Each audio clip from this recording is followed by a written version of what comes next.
This video is brought to you by Squarespace. Whether you need a domain, website, or an online store, make it with Squarespace. Check out squarespace.com for a free trial. Link below.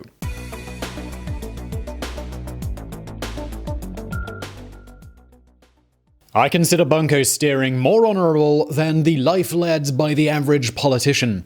These were the words of Jefferson Soapy Smith, and he lived by them for almost his entire life. His name probably isn't very familiar to you, but Soapy Smith might have been the most successful con man of the Old West. He united grifters and gunmen into an organization and built a criminal empire for himself no less than 3 times. Whenever a city got too hot for him, or the well of suckers began to run dry, Soapy would pack up and move to another place and start again from the ground up. Unsurprisingly, a life such as this during those wild frontier days was rife with adventure, mayhem, and violence. He had to contend with numerous attempts on his life. He interacted with other popular figures of Western law such as Masterson and Sam Bass. He once barricaded himself inside City Hall armed with dynamite and fought to a standoff against state militia. And of course, he died guns blazing. So yes, all the ingredients are there for the thrilling tale of Soapy Smith,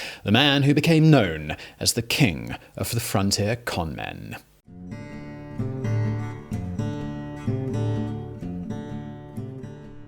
He was born Jefferson Randolph Smith II sometime in late 1816 near the town of Noonan in Coweta County, Georgia. He actually came from a wealthy family that had quite a bit of influence in the area. Smith's grandfather used to be a state legislator and owned a big plantation, while his father was an attorney. Most of these riches went away while Jeff was still just a toddler, though, when the American Civil War ravaged the area. The family struggled to get things to how they were before, so instead, in the mid-1870s, they packed up and moved to start anew in Round Rock, Texas. Even before he embarked on his life as a grifter, Smith unwittingly became part of Wild West history when he witnessed a shootout between Texas Rangers and the notorious outlaw Sam Bass. On July 19, 1878, Bass and his gang came into Round Rock and were approached by a deputy who ordered them to disarm. They refused and instead shot the deputy dead. This prompted a gunfight with Texas Rangers who were also visiting the city. Smith and his cousin Edwin, better known as Bobo, had a front row view for the proceedings. Allegedly, after one of the Rangers hit Bass as he was trying to flee, Smith even shouted out, "I think you got him." Sam Bass was captured later that day. He died of his injuries 2 days later and was buried in a local cemetery. Smith had a lot of brothers. Some of them became attorneys like their father. Others became doctors. One became a farmer and another became a minister. Jeff, however, seemed destined to turn into the black sheep of the family. As a teenager, he discovered that people found his demeanor trustworthy and that he could use this to his advantage. According to one version of the story, Smith did try honest work for a while as a cowboy. He might have even studied to become a minister like his older brother, but all of this changed one day when he encountered a con man. The experienced swindler took Smith for half of his month's salary. Once he discovered he'd been suckered, Smith wasn't angry though. He didn't even try to get his money back. Instead, it was like a whole new world of possibilities had just opened up for him. Like most tricksters, he started out small. The same year that Bass got shot, Smith left the family home to make his own way. At first, he moved around between country fairs, mining in cattle towns, and peddled cheap trinkets and fake jewelry. He also began picking up on classic scams like 3-card Monty and Thimblerig, better known today as the shell game. It was called Thimblerig because back in those days, it was still common to use 3 thimbles and a pea for the corn. Afterwards, using 3 walnut shells became standard practice, hence the name shell game, but nowadays, you're more likely to see swindlers employ a ball and 3 cups. The materials might have changed, but the con remains the same. The players, or marks to use the correct terminology, have to watch closely as the operator shuffles 3 containers around and then they place a wager on the container that they think holds the ball. It is made to look like a gambling game, perhaps even a game of skill, but in reality the operator uses sleight of hand to place the ball wherever they want and avoid paying out. Obviously this was even easier back in the old days when they still used a small p. If the con man had an accomplice, they might pose as a player and actually win a game to show others that it's possible and entice them to try their luck. This person is known as a shill.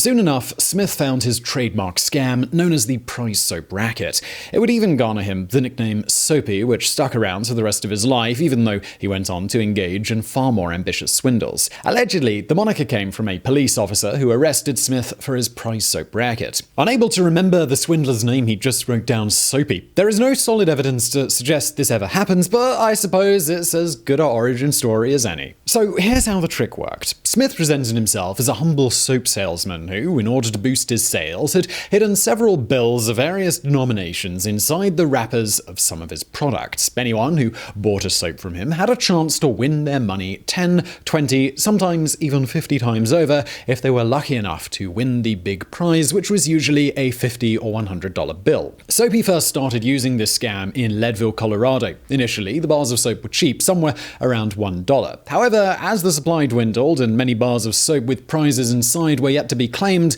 the price increased. Eventually, if there were only a few bars left and nobody won the big prize yet, those soaps would be auctioned off and go to the highest bidders. More importantly, they had to win them in loud, overt ways in front of everyone to show other people that the giveaways were legit and encourage them to try their luck. Of course, the swindle would not be very profitable if Soapy actually awarded hundreds of dollars in prizes every day, so obviously the big winners were his shills. Smith used sleight of hand and other tricks to ensure that the soap bars with the large bills ended up in the hands of his accomplices. As far as the wrappers with the smaller denominations were concerned, those probably did end up with a few lucky buyers. It worked in Soapy's favor to give those to real customers for two reasons. It helped spread word of his contest, and it meant that he required fewer shills to keep the scam going. The soap racket helped Smith rake in a tidy profit, but he had his sights set a bit higher, and soon enough he left Leadville for Denver. And if you want to set your sights higher with your business, well, you should absolutely check out and use Squarespace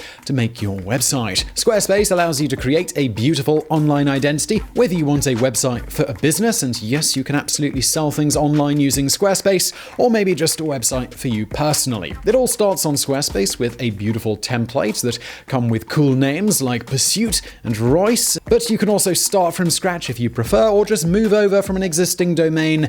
Everything is super easy to manage with Squarespace. And once you've gone through the easy customization process, there's no updates, there's no patches, there's no tech stuff to deal with. But just in case you do run into any trouble, and you probably won't, Squarespace has 24/7 support to help you out whenever you've got a question. But like I said at the beginning, Squarespace isn't just about a beautiful place to show off online, it can also be a great place to sell things. So look, if you're looking to start a business, pursue a dream, stuff like that, do it with Squarespace. Head to squarespace.com for a free trial, and when you're ready to launch, go to squarespace.com/biographics to save 10% off your first purchase of a website or a domain.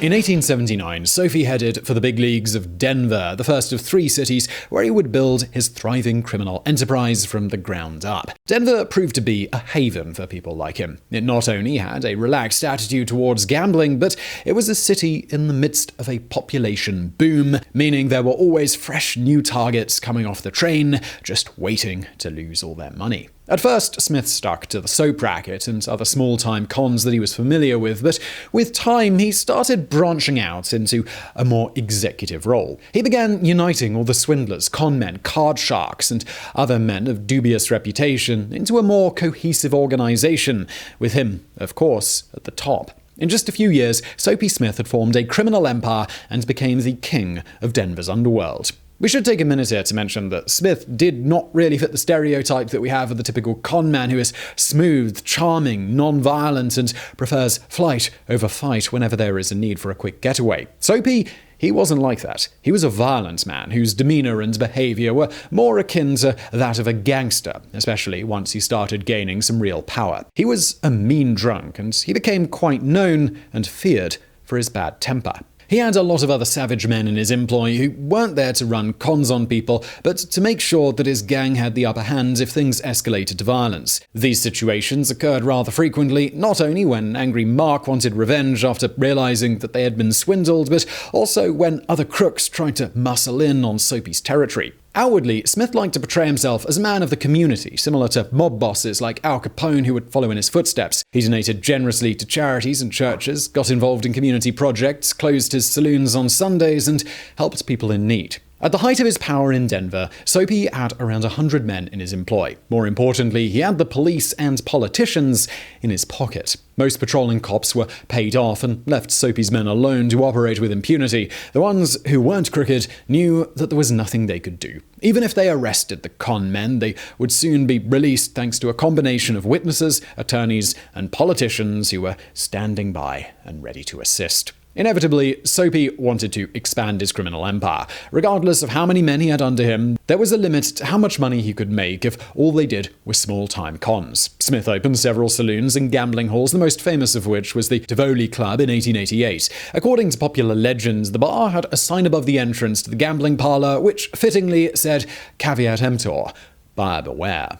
Soapy also opened fake lottery offices and stock exchanges. If one of them was being exposed as fraudulent, he would simply close up shop and reopen it in another place. His younger brother, Bascomb Smith, joined his operation and ran a cigar store, which was a front for various swindles that took place in the back room. It was also at this time that Soapy Smith began rubbing elbows with some of the other famed figures of the Old West. One of them was Texas Jack Vermillion, a gunfighter who was best known for participating in the notorious Vendetta ride when Earp and his associates took revenge against the men who attacked his brothers. Incidentally, if you'd like to know more about this renowned episode of Western law, you can learn all about it in our episode on Wyatt Earp. It would seem that around 1888, Vermillion made his way to Denver and joined up with Soapy's gang. The following year, they were involved in a shootout in Pocatello, Idaho, against a rival bunco gang that tried to kill Smith. Vermillion drifted away to other parts soon after. Another Wild West icon who made Smith's acquaintance was Bat Masterson. He was a car dealer in Denver for a while and worked in Soapy's saloons. The two of them established a relationship that continued even after Smith decided that it was time to leave Denver. That moment didn't happen for quite a while, though.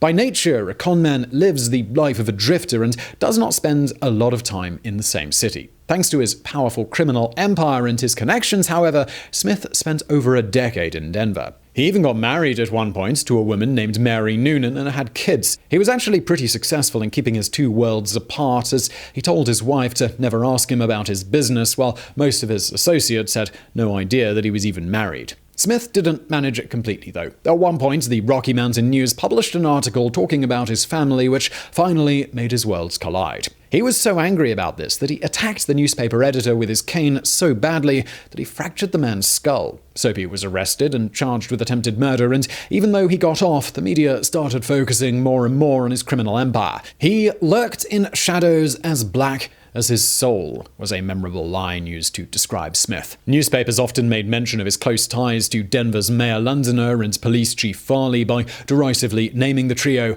the firm of Londoner, Farley, and Smith. Eventually, the mayor and the police chief lost their jobs and new city officials began enacting anti-gambling reforms. A good con man, he knows when to cut bait and run, and Smith did just that, relocating to the mining boomtown of Creede, Colorado.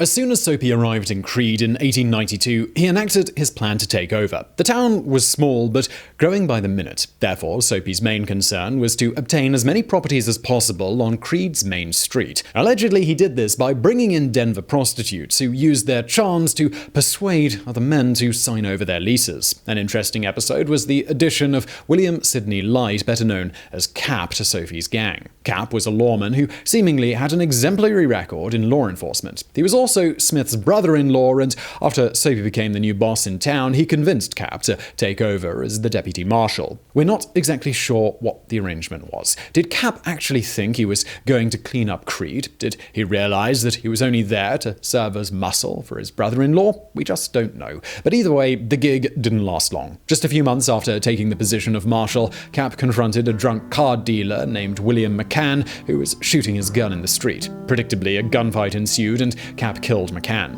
Even though the coroner's jury concluded that it was justified, Cap quit soon after. Cap's final demise came a year later in a very bizarre way. During a court hearing, a man named Coggins pulled out a revolver and shot him in the head twice. His injuries were very bad, but Cap actually survived. Later that year, Cap was riding a train alone and he accidentally discharged his gun in his pocket. The bullet hit him in the leg, severed his femoral artery, and Cap bled to death in a matter of minutes.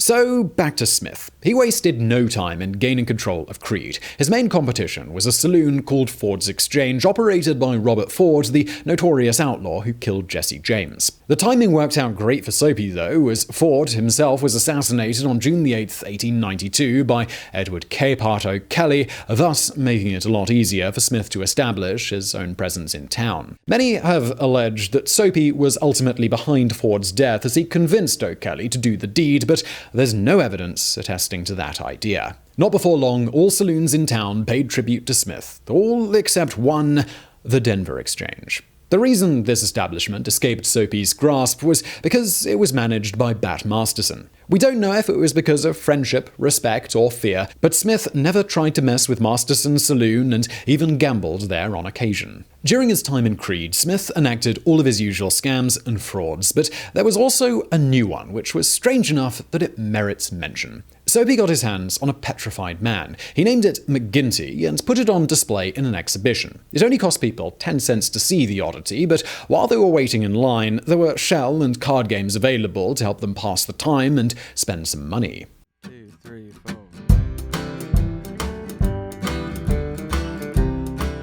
Meanwhile, in Denver, city officials realized that cleaning up the town had actually been terrible for business. They wanted Smith and all of his associates back, and fortunately for all involved, the timing worked out great. After a growth spurt, the boomtown of Creede had lost its boom and was now just a regular town, not to mention that a great fire destroyed many buildings, including Soapy's main headquarters. Smith, he was looking to relocate again. With minimal effort, Soapy was back running scams and rackets in Denver. The good times didn't last long, though. While city officials were happy that Smith was back to his old ways, the new Colorado governor, David Hanson Waite, was not. He was elected on an anti-corruption platform and proceeded to fire the top Denver officials that he considered responsible for corruption in the city. In response, the officials and many of their associates barricaded themselves inside Denver City Hall. They called on Smith for assistance and even made him deputy sheriff. In turn, he joined them inside the hall and brought his men who were armed with rifles and dynamite. Consequently, the governor brought in the state militia in an event commemorated in the media as the Denver City Hall War. It may have been called a war, but if anyone actually opened fire, it would have been a massacre, not a war. The men inside the building might have been armed with rifles, but the militia had cannons and Gatling guns. Soapy and his men, they would have been slaughtered. Fortunately for them, cooler heads prevailed and the governor decided to withdraw the militia. The courts eventually sided with him, and the Denver officials, they stayed fired. With his political protection gone, Soapy lost a lot of territory to his competition, mainly a gang run by the Blonger Brothers. In 1895, Soapy and Bascomb got in trouble after beating up a saloon owner. His brother was put in jail for attempted murder, while Soapy was forced to flee to Denver.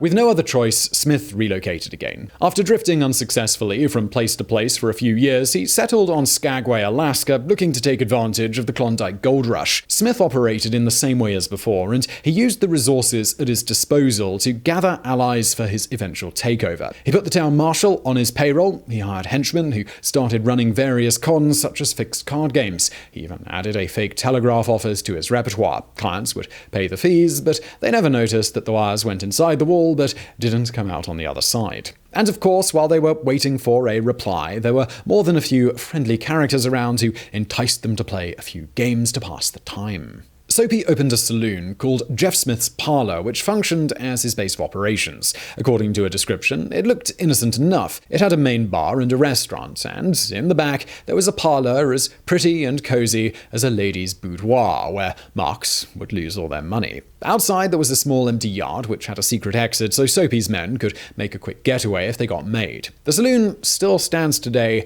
and operates as a museum. Not everyone welcomed Soapy with open arms, even though he continued his tradition of making generous donations to portray himself as a pillar of the community. A vigilance committee, known as the Committee of 101, wanted to throw him out of town. In reply, Soapy formed his own Law and Order Committee of 317 to ensure that justice would be dealt out to its full extent. It's unclear if Smith actually had 317 men under his command, but based on later arrests, it's highly unlikely that his gang numbered more than a few dozen. Smith lasted less than a year in Skagway before his bad temper finally became the end of him. A miner called John Stewart was causing a ruckus in town about losing his gold in one of Soapy's scams. Nothing out of the ordinary so far, but Stewart was being far more vocal than your average mark, and he had the support of the Committee of 101. On July the 8th, 1898, the committee held a meeting on Juneau Wharf that Smith decided to crash. He left his men behind, concluding that his Winchester rifle was all the persuasion he needed to get an invite.